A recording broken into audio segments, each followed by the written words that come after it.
This meeting is being recorded. Okay. Okay.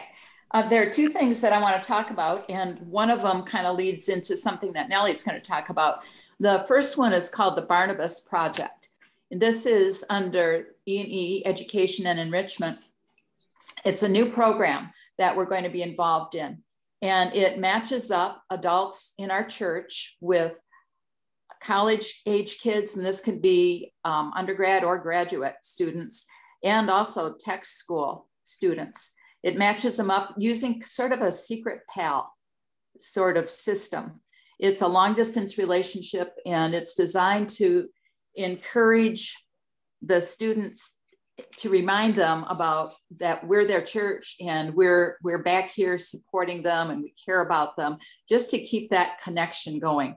You know, a lot of times once kids leave home for school, we might see them at the holidays, but they're kind of out there. So this is a way to just reestablish or renew those lines of communication.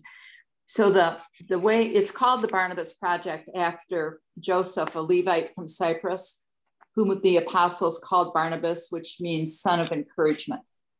So the partners, the secret pal Barnabas partners, would pray for their student. They would maybe send little notes of encouragement. We're going to have an anonymous email set up so that they could use email. And there might be a time or two for sending a little package. We're finding from the students, we have an interest form where they're saying important things like, what's their favorite fast food restaurant that's close to where they're living now? And that sort of thing, so that we know a little bit about them. At the end of the school year, this program is set up to actually launch in the fall, but we're not going to wait until next fall. We'll do it now, and then we'll do it again in the fall. In the spring, after school lets out, then we'll have a reveal party where the secret pal Barnabas and the students will get to know each other. It isn't that the student can't know who their person is, but it's kind of fun to have that secret pal part of this going on. So there'll be, everything that I'm saying right now is going to be in the next issue of the Bell. If you're interested in being a Barnabas to one of those students, just let me know. Or in the Bell, there's also our email address, which is fpcbarnabas@gmail.com. You could send an email to me that way. Or, you know, my information is all in the directory. You could just let me know. I think it's going to be a really great project. And some of those students that are, you know, out there that we might say, has anyone heard from so-and-so lately? How are they doing? Well, we'll have a real physical way to make that connection, expanding our church out into that college community. So I'm pretty excited about this. It's a pretty easy do program. And it's reaching out to a group of part of our church community that I don't think that we've done something similar before. So I think it'll be great. The next thing that I wanted to mention, and this is going to lead into Nellie, is that I am building a larger group of greeters for church. We've had a group from primarily congregational life, as we have been, you know, open, not open, kind of open, wear a mask recommended, you know, a lot of changes going on where our greeters at the door needed to be kind of in the know as to what was happening, even as far as assisting the ushers with where people can sit. So we're kind of at a new place now, and we're also developing a more robust welcoming center that Nellie will talk about. So we're at a point where I'm ready to expand our greeter group. We've also refined the greeter guidelines so that the first Sunday right after church, maybe for about 15 minutes, not more, we'll go through those guidelines with people who are interested in being greeters, so that people will know a little bit more specifically, you know, what is it that I'm supposed to do? I thought I was supposed to do that, but the usher's doing that. You know, so we'll kind of sort that out. And I think as we've begun to see some new faces come through those doors, I think the role of the greeter, as for some people, the first face that visitors see is a really important role. But I also think when I think about a group like this, it's a really easy role for people to be at the door and be welcoming.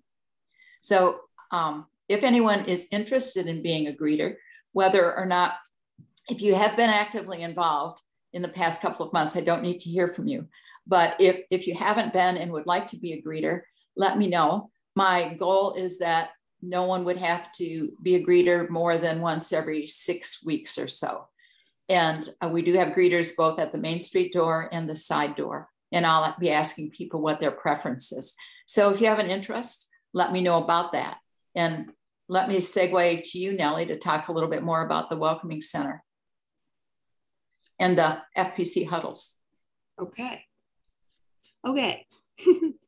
The Hospitality Action Team is one of the action teams that is under Congregational Life. And we have been meeting for a little over a year now. And the main focus of this first year of us coming together as a hospitality team, we've mainly focused on how we can, how our church can be more welcoming, how we can make the church more welcoming and inviting to especially visitors who are coming to worship for the first time. So one of the brainstorm ideas that has actually come to fruition is the Welcoming Center. And this Welcoming Center is located outside the sanctuary, side doors on 3rd floor. And it includes a welcoming table that includes important information, especially for visitors that are visiting and wanting to learn more about the church. It will have a copy of the bell. There will be a church brochure that includes the mission statement of our church. It will include pictures. It includes pictures. We already have that in place. And that has been in the gift that we give visitors, the church mug. It's included, but that's a brochure they can pick up. Tells about Sunday school classes, activities that go on in our church, has a picture of the church staff, and just important information that new people in the church need to know. That will be on the welcoming table. Also, these days, devotional booklets will be there for anybody to take. And also, there will be a visitor information card that the visitors are welcome to fill out if they maybe did not sign the red pew pad. Some visitors will do it and some visitors do not. And so that's all going to be available on a table in the center. And then we will also have this area will include like a conversation area, which will include a recently purchased armoire that will house a coffee station. And so our little grand opening of our Welcome Center coffee station area will be February 6th, the first Sunday in February. It will be open. And the way this is going to work is each Sunday, Todd or Greg will offer a special invitation to visitors and to the church family to the Welcome Center as a time of fellowship with each other, getting to know. So they will announce it at probably after the service, maybe sometime before the service. I don't know, whichever works best for them, but just invite visitors and church family to the coffee station area, conversation area, just to meet and greet and have some fellowship time. So we're just wanting to take this welcoming visitors just a step further. Just don't, we don't have friendly moment any time or greeting anymore, but when we say, we're so glad that you're worshiping with us today, and we hope you'll come back. And then the church service is over and everybody goes home and that's it. So we're trying to, involve visitors and make sure that we are welcoming them and involving them. And that will be February 6th. And then there is another new program that the hospitality has come up with. I don't know if it's hospitality, maybe it was, but this is the brainstorming of Jan. Let me give credit where credit is due. So Jan had this idea, and she is calling this will be in the February bell. She is calling this FPC Huddles.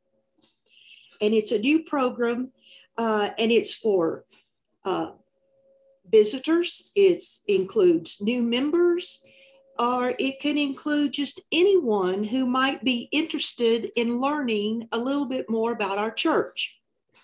And hopefully this will take place quarterly.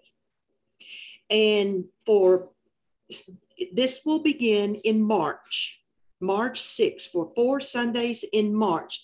We'll meet at 9:30 in the conference room. And March 6th, there's 4 different topics, 4 different things each Sunday in March. March 6th will be a tour of the church, and someone will give the history of our church. So that'll be the first Sunday in March. And that's not just for visitors. It's for anybody who's just interested in learning more about our church. That'll be the first Sunday, a tour and history of our church. The second Sunday, the 13th, there will be somebody that will be talking to everyone about the activities, the current activities that go on at our church. The third Sunday, the 20th, will be everybody who meets that Sunday will take a tour of all the different Sunday school classes that Sunday. And then on the 4th Sunday, that's where it's called Involvement and Ask the Pastor. This is anyone interested on the 4th Sunday of the month and about church membership, or just questions they may have about Presbyterian. Maybe they come in here from a Baptist church, or they may be coming here, they just want to know more about what Presbyterians do and stand for and all that. So that hopefully will continue on a quarterly basis. Like I say, it's not just for visitors, it's not just for new, it's anyone who's interested in any of those times. And one more thing I want to add that the hospitality action team is planning to do is anytime we have a visitor that visits, say we have a visitor coming this Sunday, and we get their name and we get their address, information about them, a letter will be sent out, a personal letter will be sent out every Monday to that visitor, thanking, just appreciate them coming to church, to visiting our church, and hoping that they had a chance to stop at the Welcome Center to receive a welcoming gift, and to call the church or anybody who, if they have any questions about our church. So there's 3 new things that we're trying to reach out and, just make our church more welcoming and more inviting and connecting with the new folks that are visiting the church, or reconnecting with our church family. Wow. Okay. That all sounds wonderful, Nellie. Are they going to be open after the 8:30 service and before Sunday school starts? No, the coffee shop. No, we've discussed that. You'll have to stop at the fellowship hall and get your coffee. If you need coffee between early service and Sunday school, or if you're coming to Sunday school and you need a cup of coffee, you get your cup of coffee where you've always gotten it. Oh, they're going to be there. Okay. The welcoming station will only be open after the worship service. Okay. The 11 o'clock service. Okay. Yeah. Does that make sense? Yes. I just was curious Because I'd love to have a cup of coffee while you're in Sunday school. So Okay. anyway, we thought that would, we have coffee available, in the fellowship hall, but we thought this would be just a special center for meeting and greeting after the worship service. That sounds great. Yeah. And it'll be a Keurig machine where we will have different flavors of coffee and tea, and then it will be closed up through the week and open back up on Sunday after the worship service. That sounds great. Thank you all. That sounds wonderful. Well, welcome, Susan and Jenny. So I think we'll start now with our opening prayer. If you read along with me, creating and loving God. Oh, it's on page 45. I'm sorry. Okay. Creating and loving God. As we read your word together, may we allow it to read us. As we enter into your story, may we understand our own stories with more clarity and wisdom. Help us to remember that you have always worked through the lives of ordinary women and men with all their faults and failings, people like us. We bring our ordinary lives before you today. Transform our expectations so that we study stories of the past. We may be open to our extraordinary future. Amen. Okay, Todd. All right. I'm going to give you a little warning here. My computer has already told me that my internet is unstable. If I go out, it may kick all of you out. And if that happens, go back and try to rejoin the meeting, okay? We're still working on this, but that's just in case that happens. All right, now I'm going to try and pull up because I had to reboot. I lost my PowerPoint here, but all right, can you all see that now? No. Isn't that wonderful? Did you go down there to share screen? Yeah, let me try this. The things you learn. I know. The things you forget.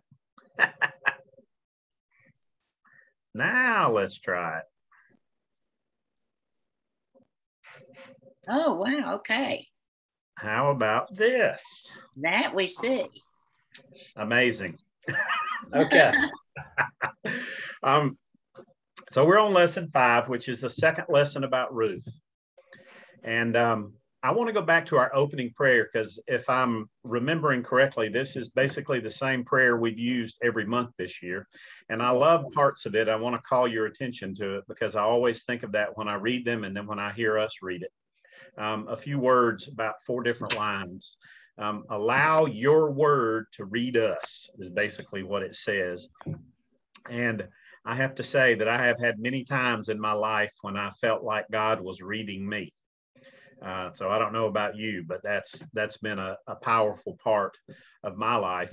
And then it says, as we enter into your story, may we understand our own stories with more clarity and wisdom. I have said over and over that as a people of faith, one of the important things that we have to understand is that we are story people, and being able to know and tell and understand our stories, both personally and collectively, are an important part of growing our faith. And the line, we bring our ordinary lives, and then continues with transform our expectations. The truth of the matter is as we understand our faith, nothing in life is really ordinary. And a major part of our faith is learning and recognizing that there is nothing ordinary to life. Everything is extraordinary in one way or another. And finally, as we study stories of the past, may we be open to your extraordinary future. You notice the past and the future are mentioned there, and the present is not. But the truth of the matter is that being fully present in the present, moment by moment, is what helps us connect and join God's past and God's future with us. So those are just thoughts that I've had for months about the opening prayer and how wonderful that is as an invitation for us to begin our study. Again, we are in part 2 of Naomi and Ruth. And one of the things that the author points out of the study about Naomi and Ruth is that now that they are back at Bethlehem, they are folks who have empty places at the table. When I read that, it reminded me of a conversation I had not too long ago with someone who was telling me about a relative of theirs who had a son who passed away in a car wreck. He was, I think, 20-something years old. And she told me, she said, it's really sad, but really heartrending that whenever they go out to eat, they always get a table with one extra chair and leave a chair empty. Whenever they take a family photo, they leave a space in the family photo for this son that's missing. And that just really exemplifies the deep grief that they're experiencing. I've never done that with the people that I've lost in my life, but I've certainly thought about that. So Naomi and Ruth, as they come back to Bethlehem, definitely have empty places at the table. And they're lucky to have a place to call a table in their own circumstances. But the Hebrew word hesed, or kindness, or loving kindness, is a continued central theme in this lesson, because this identifies who Ruth is, as she is the one who is most faithful and kind in a godly sort of way to her mother-in-law Naomi as they return to Bethlehem. So she is the one who has the beauty and joy of godliness and loving kindness, or godness, as I have called it, to her mother-in-law. But the second half of Ruth also introduces us to another word, and this is the word that's in the lesson, goel. And that is, there's a primitive root to goel, and it means to redeem or be the next of kin for someone. So it is the Oriental law that's very ancient of kinship, to be the next of kin. And there were two primary things that you did when you were that goel for someone. You would buy back a relative's property if it had been basically foreclosed upon for some terrible circumstances, because in that culture, maintaining property within the family was essential. You have to remember that when the Israelites, 12 tribes, came into the promised land, each one of them had their own territory, and that was what they were defined by. And so the property of a family was essential. And to have someone in your family be willing to buy back property if you lost it because of terrible circumstances in your life was very important.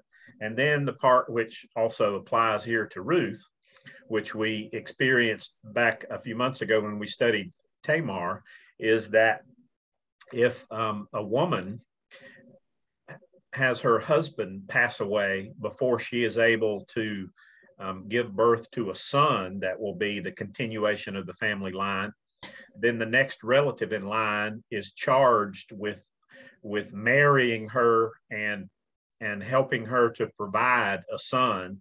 And in the case of those circumstances, that son would actually be considered, as far as the legality and the future goes, the son would be considered the child of the deceased husband and not of the relative who helped to bring this child into being.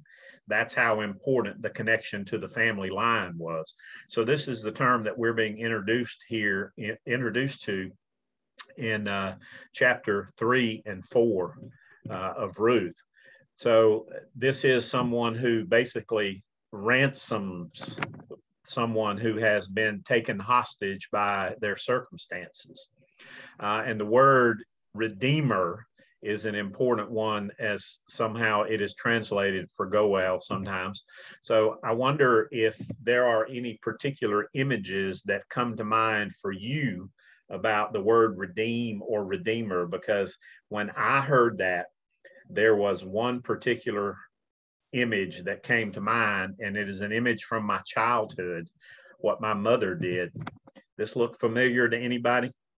Good old S&H green stamps you'd get at the store, stick them in the book, and eventually you could trade them in for dishes or small appliances or all different kind of things. Yeah, I think that's where a lot of our stuff came from back in the day. That's my image of Redeemer, somebody who works hard and saves and is able to get something that you wouldn't ordinarily be able to get otherwise. So that's kind of one of the images I have of what it means to redeem and be a redeemer. So now we're going to get into Act 3, which they call the Good Family. And this is, of course, a shift both in scenery and in mood. And that's important in this story because we're shifting from the hard public work of harvest to celebration's most private intimacy. And Naomi is really the driver in this story. This is an old Vega that a friend of mine reminded me of, not one that I had, but a friend of mine was telling me about that the other day. And I'm thinking, yeah, Naomi would be the driver in this car. But even though it's Ruth and Boaz who are center stage in the story, Naomi's the one that's setting it all up. And you can almost feel this shift in her mind and heart because she was, remember, the one who named herself bitter and returned home empty. And now it seems she is able to see a way forward. She is able to recognize that there is a possibility of redemption by way of her giving and vigilant daughter-in-law Ruth, as well as her husband's generous and honorable kinsman Boaz. And of course, everyone knows that Naomi is looking out for her own interests, but she's also looking out for Ruth because she's well aware that just being one of Boaz's women, which is basically what Ruth has become, is insufficient security both for Ruth and for Naomi, especially given the fact that Ruth is a Moabite girl. And it seems to me as I read the book of Ruth, Moabite is a word that is attached to her name and never let go. Almost every time they say Ruth, they say the Moabite, like we're going to forget. Just so you would remember where she came from, because the history between the Israelites and the Moabites is not good. And she is about as outside an outsider as you can be. So Naomi recognizes that she's going to need far more than just being one of Boaz's women to have true security in her life. And Naomi knows the mechanics of how this works. How the joyful celebration of an abundant barley harvest will leave Boaz lightheaded from the wine that follows with that. And if he's not vulnerable, at least he will be susceptible to Ruth's willingness to offer herself to him to seal the deal of this Goel Redeemer, as it is. So Ruth, being faithful and generous as always, carries through with Naomi's best laid plans to the last detail. And in the middle of the night, Boaz awakens to find an unidentified woman sharing his blanket, so to speak. And being a man of integrity, he wants to know who she is and what she's doing there. He doesn't recognize her in the darkness, and he asks her, "Who are you and what are you doing here?" And she uses a primitive word, calling herself an amah, which is a maidservant or a female slave. She reminds Boaz that he is her Goel and the next of kin for her husband Mahlon, or Mahlon, as he is sometimes called. For Naomi and for her father-in-law Elimelech's family. So Boaz rejects Ruth's self-identification as a servant or female slave because he gives her a new name.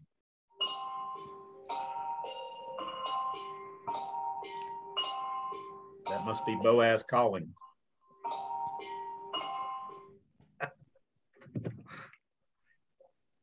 He calls her Isha Shayil, which is very different from a slave.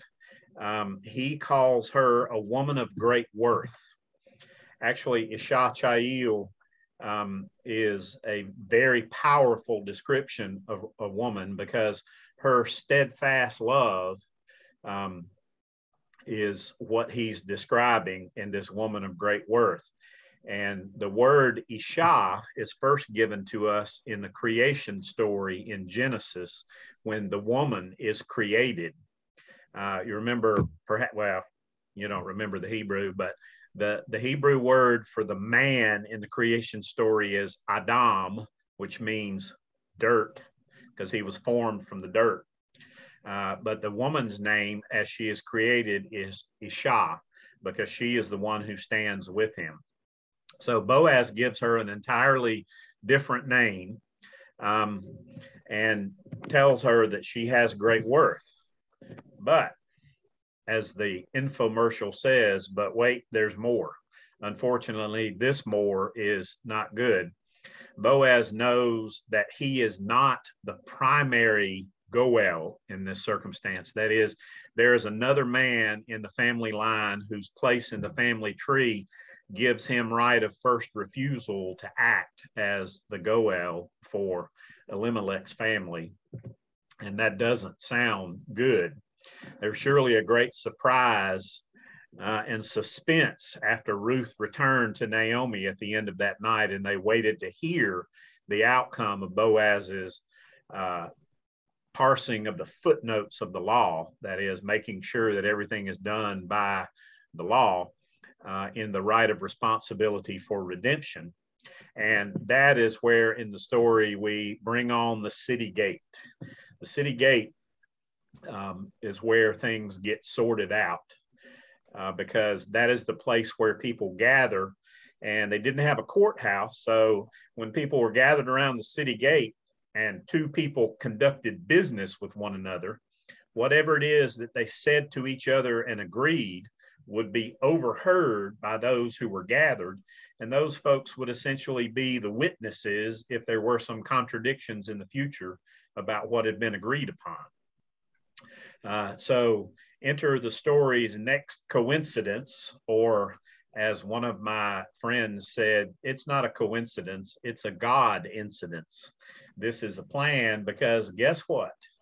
The other Goel, this other man who is closer to Naomi's family than Boaz is, just happens to pass by the city gate on the morning after this encounter, when Boaz is standing there in the gate. And so it is here in the court of public opinion and scrutiny that Boaz demonstrates his superior negotiation skills. So he has it all figured out. In a culture where Goel most often redeemed real estate first, and sometimes there was a woman involved, Boaz starts off with the real estate. So he offers the other family redeemer the right to reclaim the family farm, so to speak.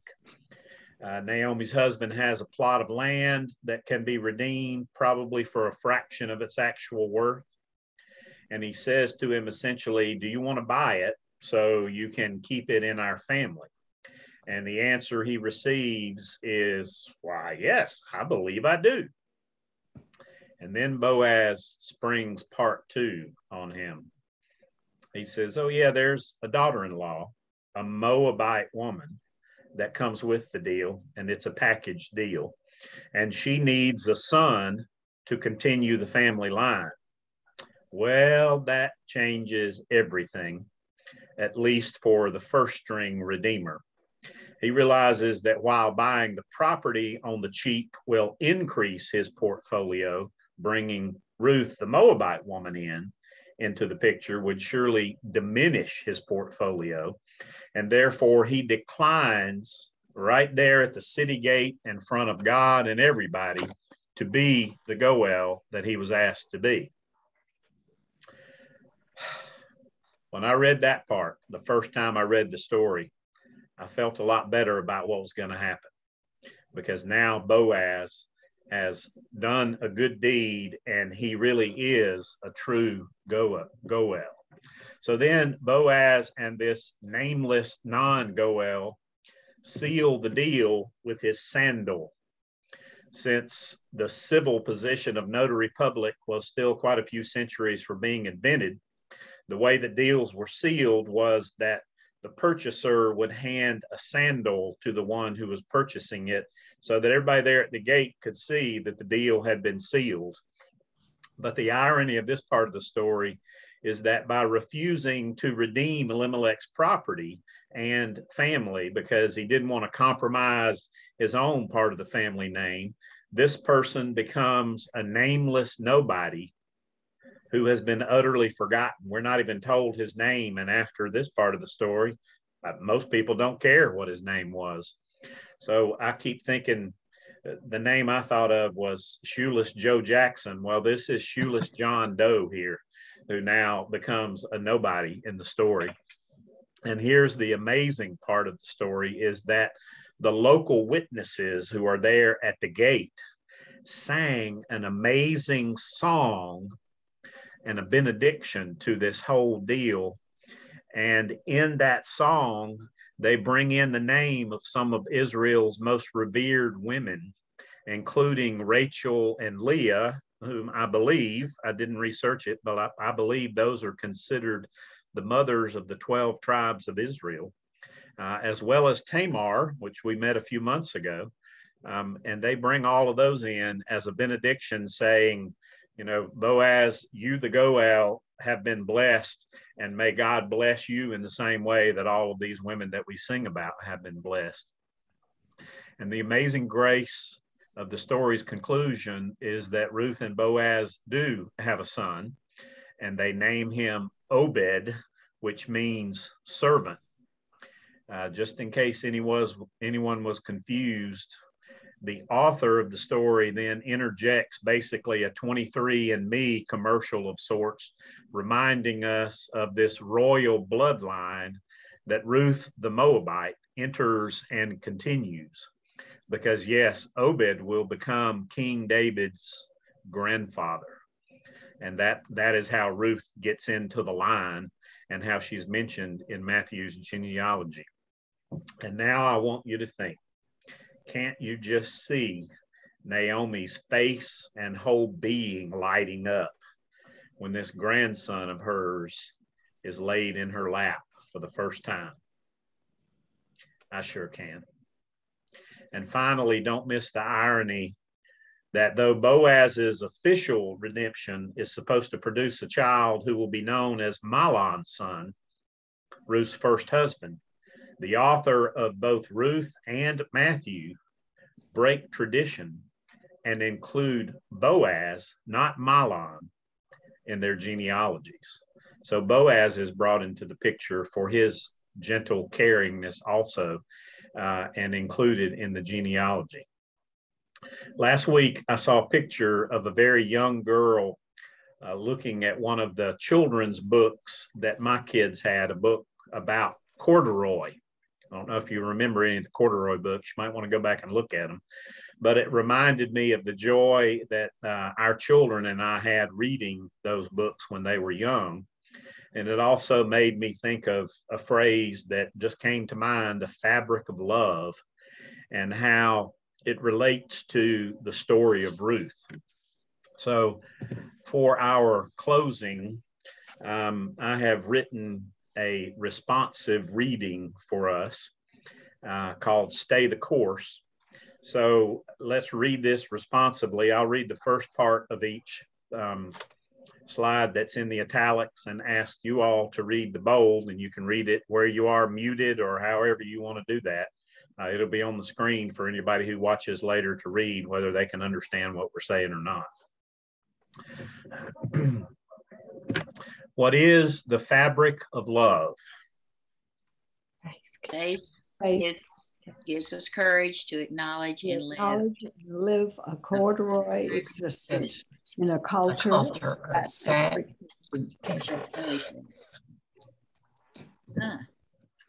The Greek word koinonia, literally fellowship or collection, is the root of our churched up word communion. Sometimes we have difficulty remembering that it's not our table. And we don't get to decide who's invited, who gets fed, and whose voice and story get heard. Forgive us, O Creator, and sustainer of unity, when we accept the broad boulevard of divine justice and comfortably settle into the cul-de-sac of justice. Give us your steadfast love so we can let it pour into everyone's cup. Even and especially those who we imagine are Moabites. Amen. Amen. Oh my goodness, Todd, thank you. I can't imagine Ruth's, I guess, fear almost that when she went to Moab about, you know, what's he going to do? May kick her out of the bed or whatever it was. I'm sure she had that feeling, wouldn't she?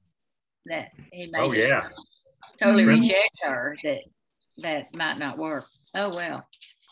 Okay, thank you. All right, so Dot, can you start us with report from Presbyterian Women? Okay, I've got some notes here. Presbyterian Women met last week. We had our team meeting, and I'll just go through a few things that happened at the meeting. On February the 5th, Team 4, I think, Loretta, that's your team, will feed the Woodcutters. And I do have $50 for each team this year to help with the cost of their meal. So, how many were at the meeting or at the fair? Only 13. The groups are going to be much smaller this year. Okay. So I think David told me the most they've had there on a Saturday is 21, but they say that they're very efficient. They have gotten more new equipment and the mechanics of it is working better so that they can still do their job with its low numbers. Okay. Okay. On February 10th, the Winnie Prue Circle will make their famous soup, and then you can pick it up on Friday. So keep signing up for soup so that your name will get on that list. March the 2nd is Ash Wednesday, and we decided that we would not do the sacrificial meal of soup and so forth that we usually do on that Wednesday. So, and report on the birthday thank offering that we had the little fundraiser for October, November, and December. We had $1,055, and we split that and sent $527.50, I believe it was, for each offering.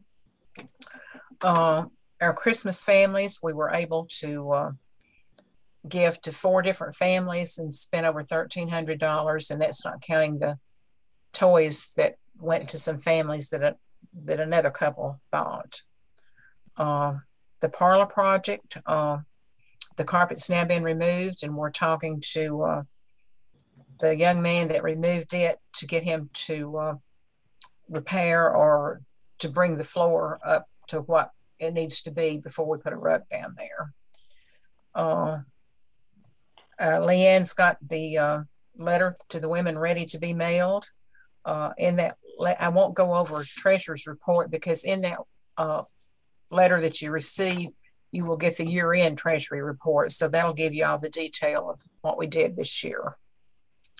And then I think you can still sign up for Valentine's Day flowers on the 13th of, well, they'll be in the sanctuary on the 13th, but you can sign up for them now. Leanne, can you think of anything else that we talked about that might bring up?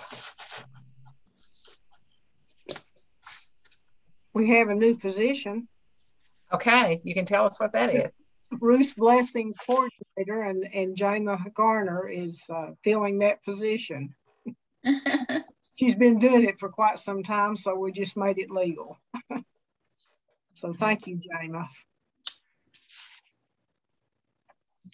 Okay. Ruth's blessings, I guess. Any Jama or I had Dot down, but I guess Jama. That's Jama's. That's Jama's. I know it. And I've got her now caring for others, and that's what I've got. Unless she's got it too. I don't have anything about caring for others. I have not heard from Sissy. I do. If I can find it. I'm looking for it. I did not get anything from her about that. But yeah, I have contacted her.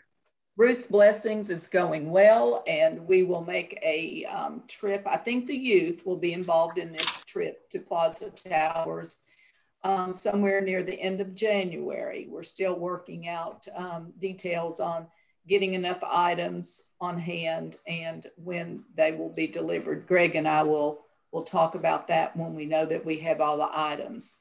So everything's going well, except for Leanne, who's trying desperately to find laundry detergent, and Dot is always trying to find bar soap and whatever else is really low on the shelves right now. And my source keeps running out, so I'm still working on it though. Yes. Oh my. Yes. Well, I want to thank you all for the Christmas thing, family we served, and appreciate the time it took to do that. That was a big project, I know. And Jamie, for all you do for the Ruth's blessings, that's wonderful. Well, I did find Sissy's report here, where I finally wrote it down. She said we started out with $385.26. Then we had a deposit of $825. Assisted 7 families, spent $262.25 with a balance of $948. That's pretty interesting that we served 7 families with $262. I think that rounding up helps a lot of people, apparently. So we're not in hard to take care of them. All right, Barbie. The only thing I have is some sunshine money, but I have $146.27. Okay. Hope y'all aren't like me and forgot to take any money down there to the church. Ruth's blessings. All right. The shut-in, the elder lights. What I have. Cynthia's in Texas right now. Her father has had a stroke, and he's going from rehab to hopefully a place. We're not sure. They're not sure. He's resistant. She said, ask for prayer that he would be reasonable in finding a place that he could get the care that he needs, because he's resisting it. But and she also said that Joanne Snyder that her son is taking good care of her, and but her vision is diminishing and poor.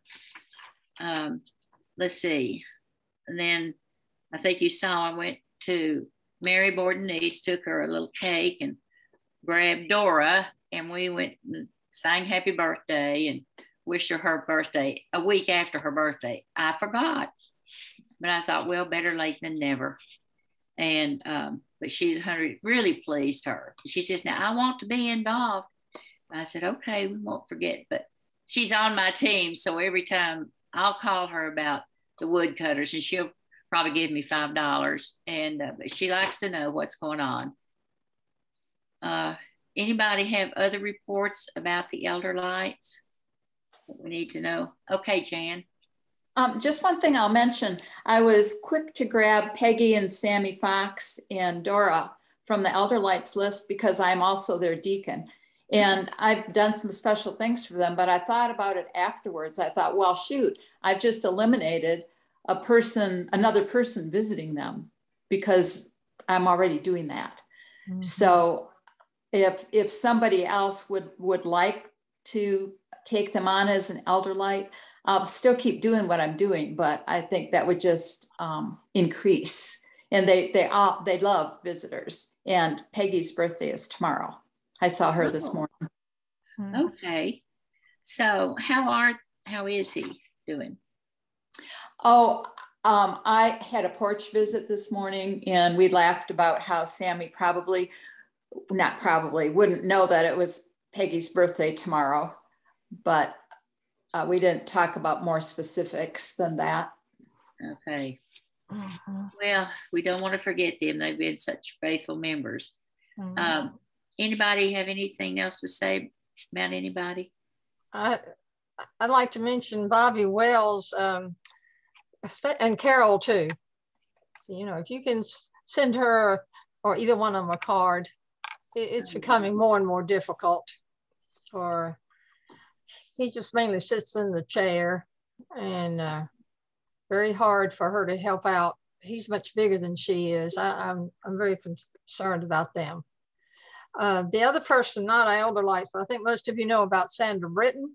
In case you haven't heard, Sandra ended up having internal bleeding Sunday night. She has had one infusion for chemo. Don't know if that's related or what. She had to be in ICU. She is still in ICU, ready to step down, but the hospital is so full, she might not get to step down to the next lower unit yet. A lot of decisions had to be made. Of course, Hannah's there and is very good care, looking out for her. I think the best thing is just to send a card to the home address that you have. Oh my, I tell you, it's a lot of Sandra's got a hard road ahead of her. I don't know how it's going to come out. Thank you, Joyce. It sounds like it. Yeah. Anybody else have any update on anybody that we know? Well, several weeks ago, I sent a postcard to Judy Poinsett and then picked up the phone the next day and gave her a call. We had a very good conversation. Really? So sometimes we're not able to have much interaction. I'm not saying it was all realistic, but it was verbal and it was very nice. We enjoyed the conversation.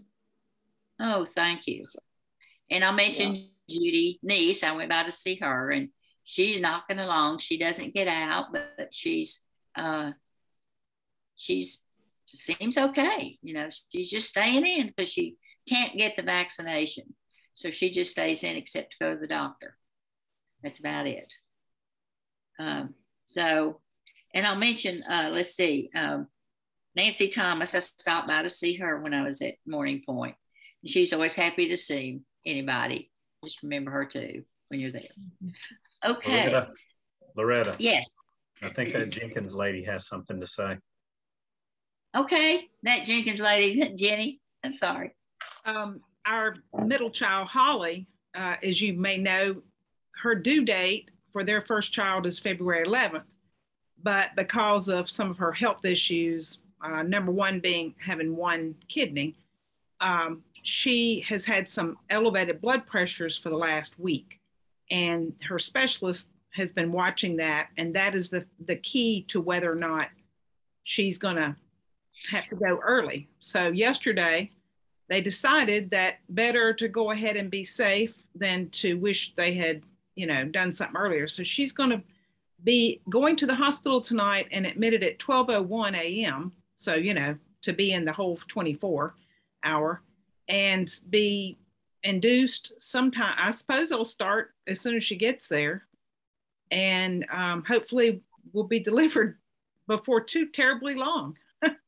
Oh, congratulations. My goodness. Thank another you. grandchild. Yeah, another boy. Okay. Boys are good. We'll pray for her that everything will be okay. I know. Does that mean they have to do a C-section? They're just waiting? No, not at this point. They're just going to go ahead and induce her so her blood pressure doesn't just stay up really high, and then they end up with blood flow problems and such as that.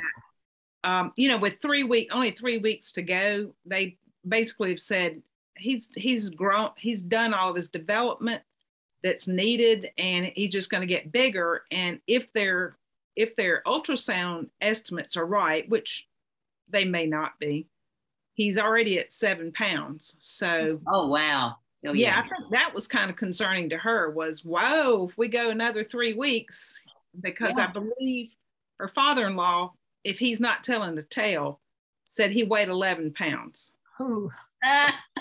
So yeah, I'm willing to let them do their growing after they get here. Yeah. Oh, well, that's exciting. I hope it all goes well. That's Where does she live? She lives in Hendersonville, Tennessee. Oh, okay. 4 hours.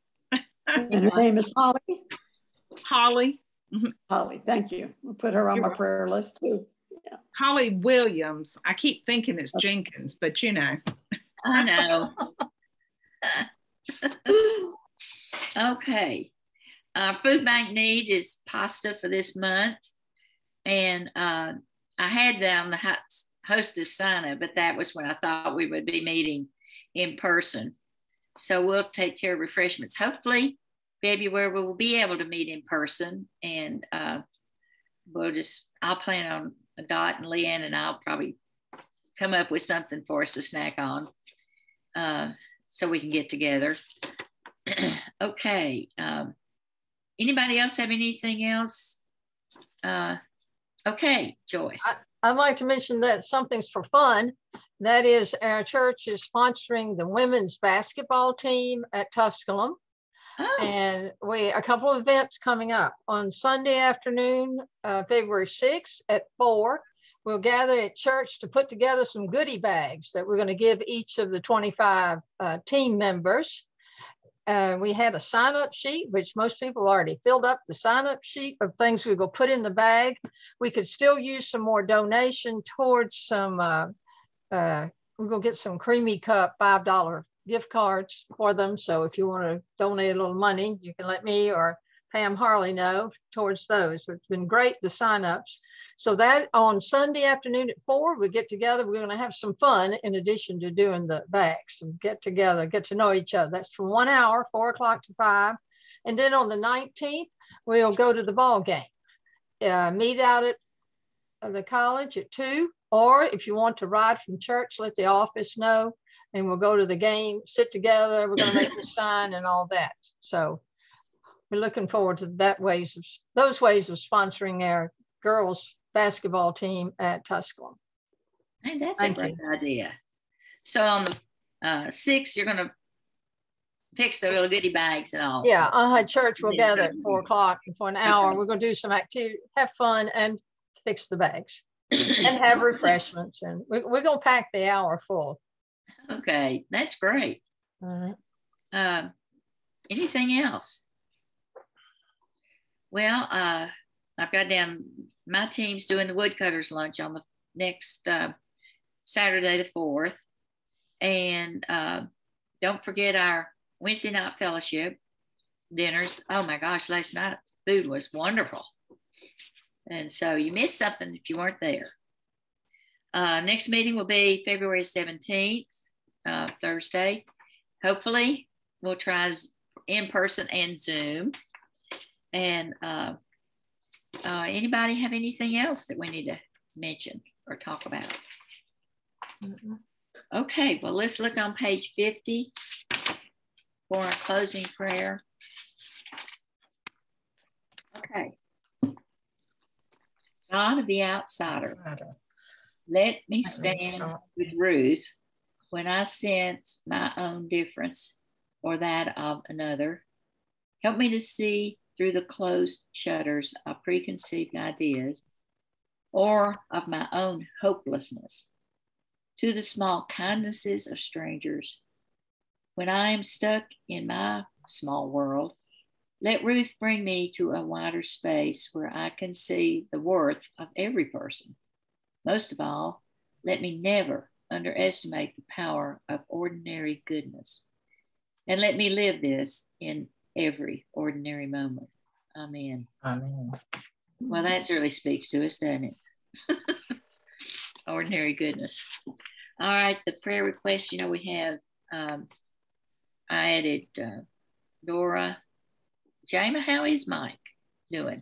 He is well. He is very well. You can probably take him off the prayer list and me. Okay. Well, Martha Beamer, do we know anything about Martha and her family? She's had so many brothers and different things happen. Okay. Jan? We emailed back and forth, and the last email, she said everything was going well. Her mother, who is, I think, 91, is in a facility, but still knows them and has been doing just fine. And Martha said that she was having physical therapy for her back, which was helping, and that Bob was continuing to have eye injections for his macular degeneration. Okay. Oh my goodness. And Corky she said all was well. Okay. Well, that's good. Jack James, how is he doing? Do we know anything about Jack? I saw Hannah last night at church. She's amazing. Now she's struggling with her own problems. And then we'll add Holly Williams on our list. And Cynthia's father is like I say, he's in Texas. And so anyway, so our closing, let's do our benediction. Go in peace. God the Father, Son, and Holy Spirit, preserve and keep you this day and forevermore. Amen. Well, thank you all. Before we leave, I learned this morning that one of my sisters has COVID, so please keep her in your prayers. Oh my goodness. I'm so sorry. How is she? She pretty sick? She must be. I haven't talked to her since Sunday. She kept saying it was allergies, and I said, have you been tested for COVID? And she said, well, what could they do for me if it was? They just came from Livingston, Tennessee, where her first great grandson was born. Oh. And the place that they stayed, she was allergic to the I guess the soap powder or whatever they used in washing. And so she has a lot of allergies, and she has not been vaccinated because of that. So then I learned this morning from another sister that she's very congested and it is COVID. So I will talk to her shortly. Wow. I tell you, like I say, it's not a matter of if, it's a matter of when we're going to get it. I don't know. Anyway, let's pray that COVID goes away. All right. Well, thank you all. And thank you, Loretta. See you next month.